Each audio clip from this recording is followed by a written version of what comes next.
Hey guys, John Madden, yougoprobaseball.com, and I want to talk about pitching velocity today.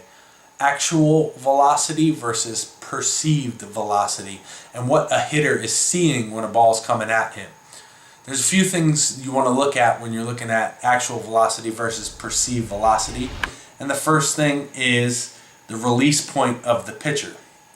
So if you got a 6'5" pitcher and you got a 5'8" pitcher, and they both throw 88 miles an hour for this example, the guy who is 6'5" is going to have a further release point than the shorter guy. Therefore, his perceived velocity is going to look faster. His 88 mile an hour is going to look faster than the shorter guy's 88 mile per hour.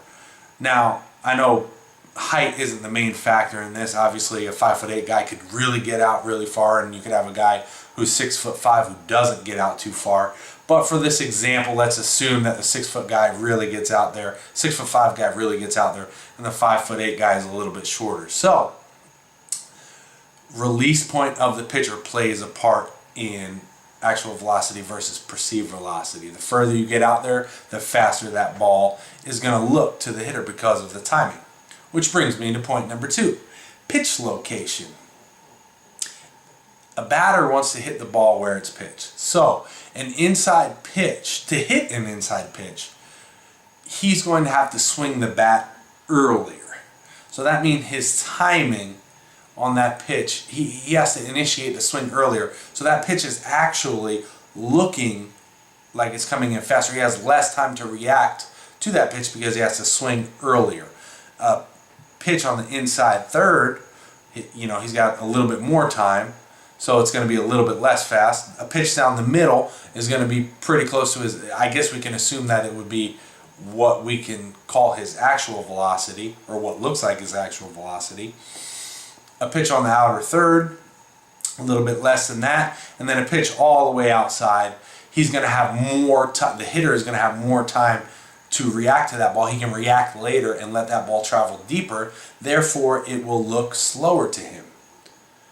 Or he'll have more time to react to it, so it will seem slower to it. The perceived velocity will be slower on an outside pitch versus an inside pitch because of the timing that the batter has to have. So if you got a guy that's throwing 90 miles an hour on an outside pitch, that'll look like 86 miles an hour. On an inside pitch, that could look like 94 miles an hour because the hitter has to initiate that swing earlier to get the barrel to meet that ball out in front. Which brings me to my third point, distance from the eyes.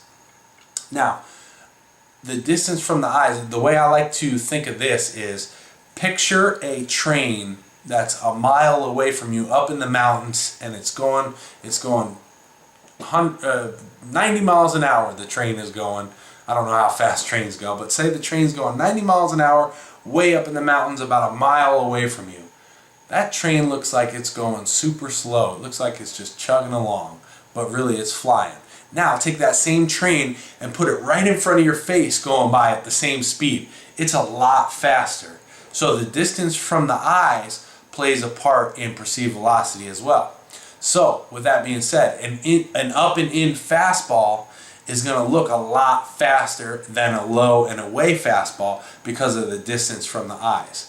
That's why a very effective combination is an up and in fastball and then a low and away changeup, because you've got the perceived velocity change of speed, and you've also got the actual velocity change of speed. Meaning if your changeup is 10 mile an hour slower than your fastball, and then you throw a fastball up and in, which could look like 94, and then a changeup low and away, which could look like 75. I don't know. I'm just making up numbers now, but it's going to be a bigger difference than the actual velocity numbers. So you can see that actual velocity versus perceived velocity is a pretty cool thing to look at, and you can use it when you're pitching.